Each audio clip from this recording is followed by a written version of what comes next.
এই ব্যস্ত পৃথিবীতে সবচেয়ে বড় সমস্যা আজ একটাই, মন অশান্ত। সব আছে তবু শান্তি নেই।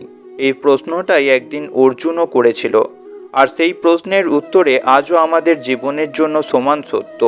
ভগবদ্গীতায় শ্রীকৃষ্ণ স্পষ্টভাবে বলেছে যে নিজের মনকে জয় করতে পারে সেই প্রকৃত বিজয়ী। চলুন আজ ভগবদ্গীতার আলোকে বুঝে নিই মন অস্থির কেন হয়ে পড়ে, শান্তি কোথায় হারিয়ে যায়, আর কিভাবে প্রকৃত মানসিক শান্তি পাওয়া সম্ভব। প্রথমেই প্রশ্ন আসে, মন অস্থির কেন হয়ে পড়ে।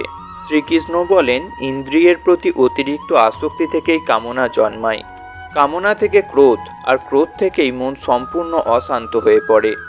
আমাদের মন অশান্ত হওয়ার কারণ আমাদের যা নেই সেটার পিছনে আমরা দৌড়াতে থাকি, আর যা আছে সেটা হারানোর ভয় করি, অন্যের সাথে নিজেকে তুলনা করি। মন তখন আমাদের নিয়ন্ত্রণে থাকে না, মন আমাদের নিয়ন্ত্রণ করতে শুরু করে।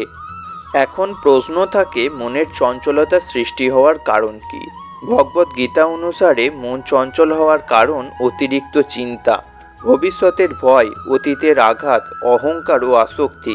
মন যখন বর্তমান ছেড়ে অতীত ও ভবিষ্যতে ঘোরে তখনই মনের চঞ্চলতা সৃষ্টি হয়। শ্রীকৃষ্ণ বলেন, হ্যাঁ, মন চঞ্চল ঠিকই, কিন্তু অভ্যাস ও বৈরাগ্যের মাধ্যমে মনকে বশ করা যায়। এখন প্রশ্ন থাকে, মানুষের মনে মানসিক শান্তি না থাকার কারণ কি। মানুষ মানসিক শান্তি হারায় কারণ মানুষ কাজের ফল নিয়ে অতিরিক্ত চিন্তা করে, সবাইকে খুশি রাখতে চায়, নিজের আত্মাকে ভুলে গিয়ে বাহ্যিক সুখে আকৃষ্ট হয়। শ্রীকৃষ্ণ স্পষ্টভাবে বলেন, যে ব্যক্তি কামনা ও আকাঙ্ক্ষার পিছনে দৌড়ায় তার জীবনে কখনো শান্তি থাকতে পারে না। চলুন এখন দেখে নেওয়া যাক মানসিক শান্তি কিভাবে পাওয়া যায়। শ্রীকৃষ্ণ বলেন, নিজের কর্ম করো কিন্তু ফলের প্রতি আসক্ত হইও না।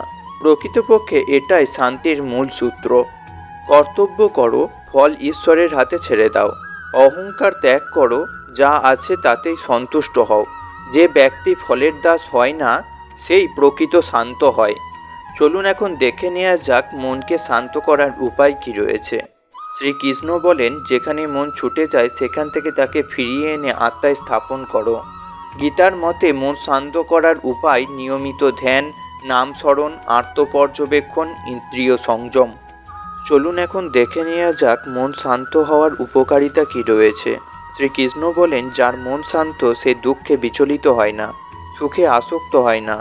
মন শান্ত হলে সিদ্ধান্ত শক্ত হয়, ভয় কমে, জীবনের দুঃখ সহ্য করার শক্তি বাড়ে, আত্মবিশ্বাস জন্মায়, ঈশ্বরের সাথে সংযোগ গভীর হয়।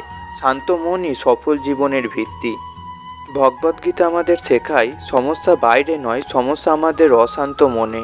মনকে জয় করতে পারলেই জীবনকে জয় করা যায়।